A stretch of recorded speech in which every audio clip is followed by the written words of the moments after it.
Shalom. This week's Parsha, we'll be reading the fourth Sedra, the fourth portion of the week from the book of Shmot, of Exodus. The Parsha's name is Beshalach, or Beshalach, as some people pronounce it. It begins with the Jewish people having been cast out of Egypt by Pharaoh and into the desert. The story goes on where Pharaoh catches up to them at the Sea of Reeds, at Yam Suf, and Hashem splits the waters, takes the Jewish people through on dry land, and Pharaoh and his army are drowned there. But the central part of the main theme and the important event in this Sedra is not the war, not the victory.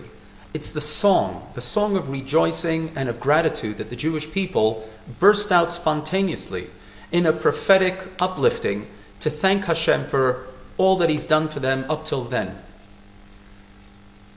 The Haftarah, the portion of the prophets that we read, is taken from the book of Judges, the 4th chapter, and it goes on to the 5th chapter. It's actually a long Haftarah. The connection, the relationship between them is very obvious. The Haftarah refers to the battle and the victory of Barak against Sisera, the general of the king's army of Yavin, who led the alliance, the Canaanite alliance against the Jewish people. And then also there, the prophetess, the prophet Deborah, sings a song after the victory, thanking Hashem for helping them.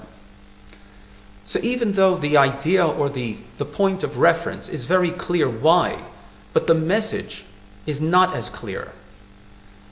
We see a war and a song, enemies of Israel being defeated, and the Jewish people singing a song of appreciation.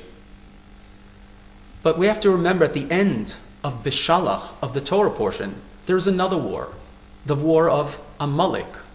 The Jewish people also are victorious, but there they don't sing a song.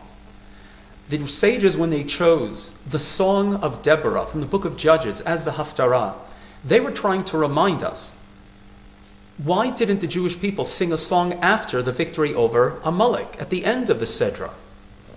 You might say, well, there was no miracle there. The parting of the seas and Pharaoh and his army drowning, that was a clear miracle. The victory over Amalek, well, that was warfare and bravery and courage on the battlefield. And that's why the Jewish people didn't sing a song. But that doesn't mean it was correct. Even in everyday events and occurrences, when we have victories that we can't necessarily even notice that there was a miracle or God's hand was helping us, the song of Deborah, which was a regular natural war and victory, she realized that without God's help, no matter how courageous, no matter how brave and strong our soldiers are, we couldn't also come out victorious. So in our daily lives, thank God we're not going to war, but we do have a battle. We have to struggle each day with doing the right thing, our Yetzer Hara and other distractions from staying on the right path.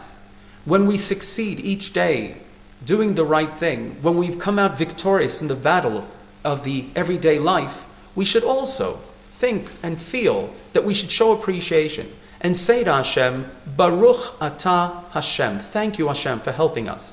Even when the miracles are not apparent, they are there every day. This is the message the sages wanted to perpetuate by connecting between this chapter of the book of Judges and this week's Sedra.